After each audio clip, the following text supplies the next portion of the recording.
does it still blow you away that you're getting those kind of views on short game content? Because I think traditionally, we look a few years back, it kind of felt like people always wanted driver, distance, hit it further. But clearly there's a massive appetite there for short game and improving those shots within inside, I guess, 100 yards. Yeah, sure. I mean, I started posting the content not too many years ago, really. And a big part of what I wanted to do with the content was make it like relatable, so people could really see shots that they might hit on the short game area. And most of my content is sort of fly on the wall.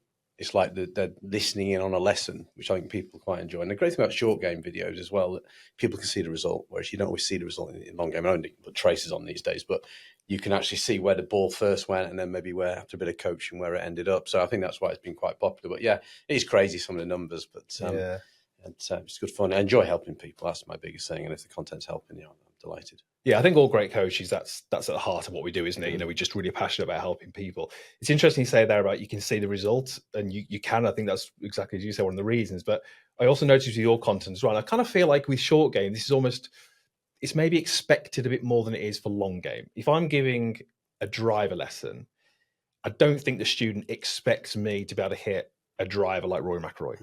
But I sort of feel like with short game, you kind of expect the coach to be able to demonstrate all the shots. And that's what you do exceptionally well, because you do say it's fly on the wall, and often you'll stand in and demonstrate. And the number of times you hole it or you hit it within about a 4 or 6 inches, a short game always been a strength. And is it something that you luckily have maintained, or do you have to kind of work at it yourself, and do you have to do your own kind of practice and drills? Yeah, interesting, really. I mean, I've been playing golf all my life. I've played since 3 or 4 years old. I was kind of balling my wedge in my hand, and I've just always had sort of naturally quite soft hands and a good touch around the greens. And so it's always been like the best part of my game, like always. As a junior, when I turned pro, and I think I wrote this in my book. One of my sort of early professional memories is I was playing at Lindrick, a course in Sheffield, and I was doing quite well in one of the leading groups going over second round. I was playing with this guy who was just one of the absolute flushers. He didn't miss a shot. He was just incredible. And I was a bit nervous playing for him because I've never hit it great, tee to green. And I think sometimes you're a product of your environment. If you're a great short game player, you kind of don't work too much on your long game and vice versa. So I was playing with this guy, and he just hit it like, I couldn't believe how well he hit it. And I've like scrapped it around. I'm hitting like heavy shots, then hooking it, whatever. But I'm getting it round the greens in regulation, more or less. And I'm chipping and putting. And I remember the last hole, I've sort of turned this 5-iron over and had about a 20-yard chip. And I've hit this chip shot. And I remember there's a bit of a crowd behind. And some guy put his thumb. It's funny things you remember, isn't it? He put his thumb up, and the ball went in for a 2.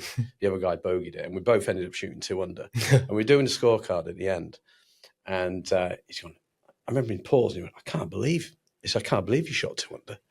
Like same as him. And he was like, and I remember thinking right there and then, that is the power of the short game. And I'm lucky now. I mean, I still work on it a little bit. Like sometimes I feel like I was going to work on it, probably more pitching, just try and like the feel side of things. But round the green, I feel I can hit most of the shots. And I think as a coach, I think it's important to be able to demonstrate. I mean, you're a great long game player. You can demonstrate shots amazing in that respect. And when you look at your short game sometime, I don't know what your short game's like, but Not so good. We should check it out. But I do think it's powerful to be able to hit the shots as a coach. If you can talk it and then you can demonstrate it, a lot of people do learn from demonstration. I've always found that to be a big skill, and it's something that I sort of pride myself on, being able to hit the shots. And I think that is key. But I love the short game, and I just think it's such an area where, for me, it's the quickest and easiest way to lower your scores. And I think so many golfers don't quite get it and understand it.